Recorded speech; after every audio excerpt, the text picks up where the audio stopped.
Aid agencies say the situation in northern Mozambique's Cabo Delgado province continues to deteriorate, with fresh reports revealing a sharp rise in child abductions and mass displacements. Now, they say at least 120 children have been kidnapped by armed groups since the beginning of the year, as according to figures released by the local non-governmental organization Gwendelea.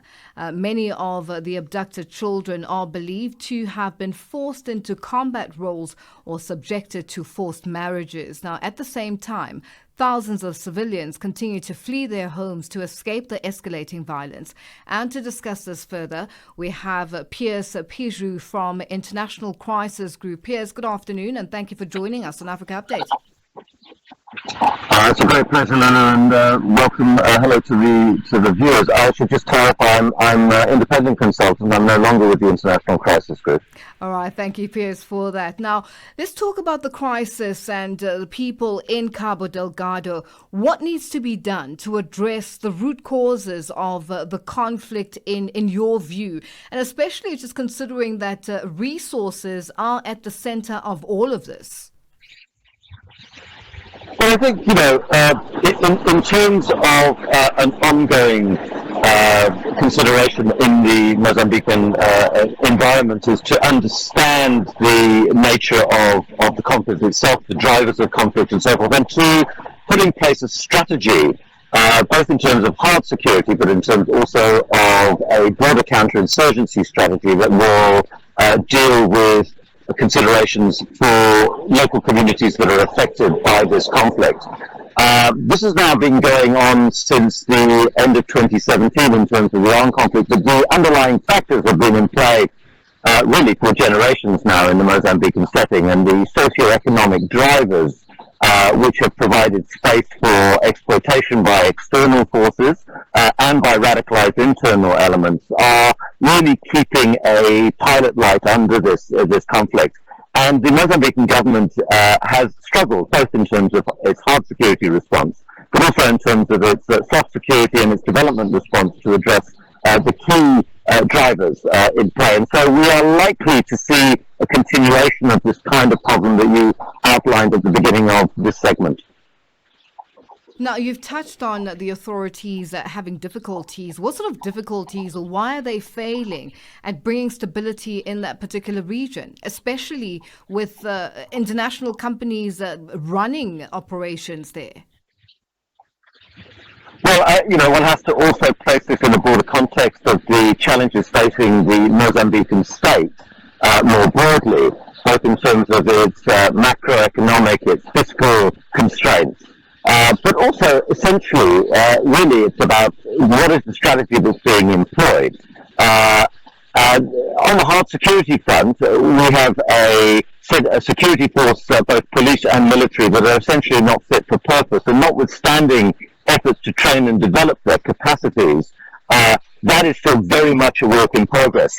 In addition, there is a huge reliance on external forces. We saw the SADC forces in country between 2020 and July last year, and there is a heavy reliance on over 4,500 Rwandan troops that are up there, providing essentially static security for large parts of the province. But large parts of the province are not effectively being looked after. So what this means in terms of pursuing insurgents is that, as a former colleague of mine used to say, it's a bit akin to pushing bad food around a plate.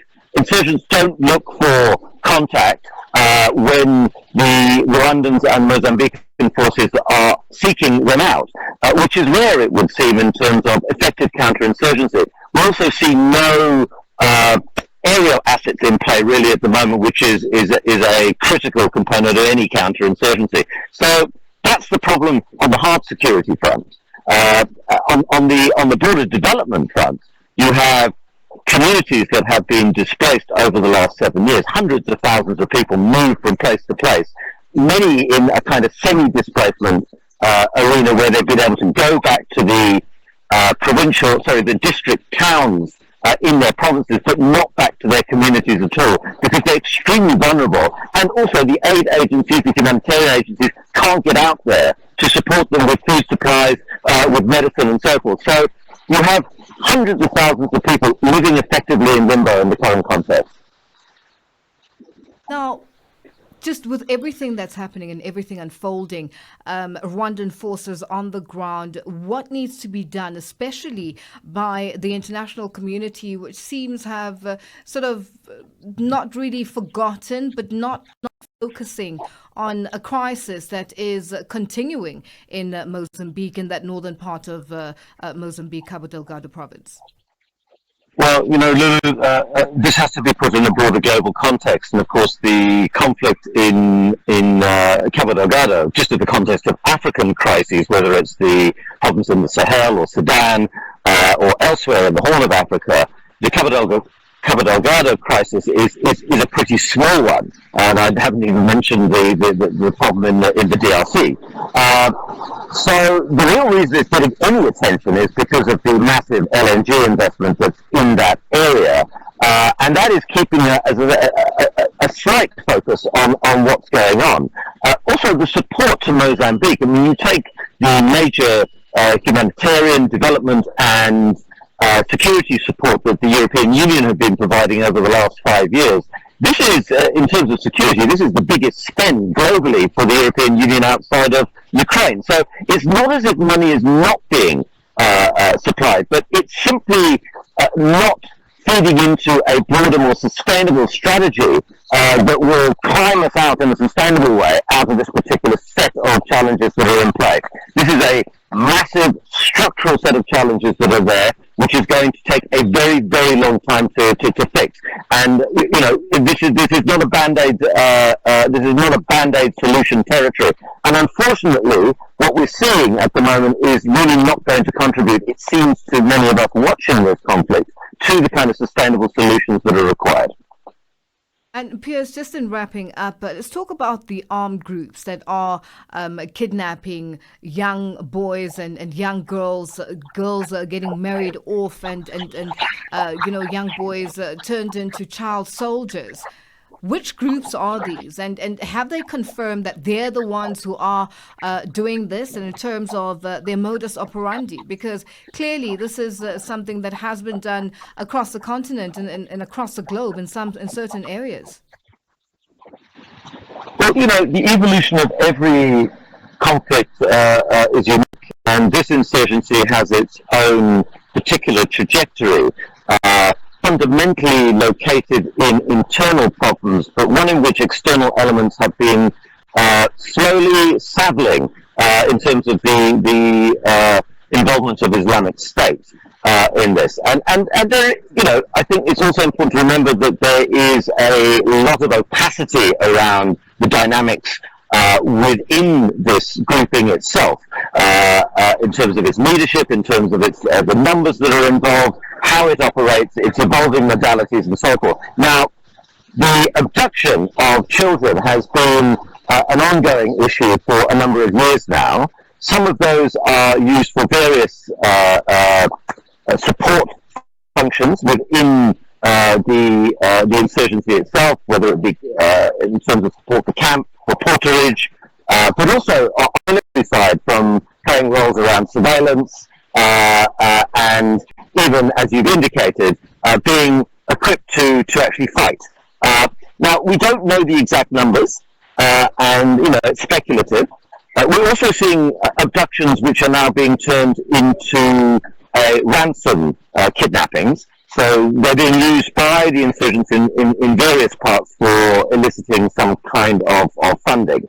So there's a range of factors involved here, and it is a smaller number in terms of children, and you've indicated this includes young women and young girls who are brought in as brides and so forth, and as sexual slaves. And there has been a number of these people who have been successfully rescued by the Mozambican and Rwandan and Salmon forces over the last few years.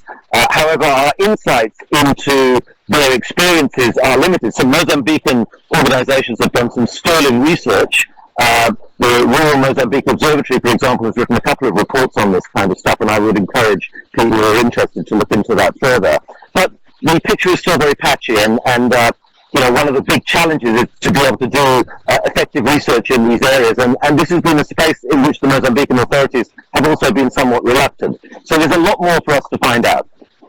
Well, Piers, thank you for availing yourself for this discussion, and thank you for your time on Africa Update. It's a great pleasure. Thank you. That's Piers Piju who is an independent consultant joining us on the line. It is 19 after 12 Central African time. Africa Update on Channel Africa.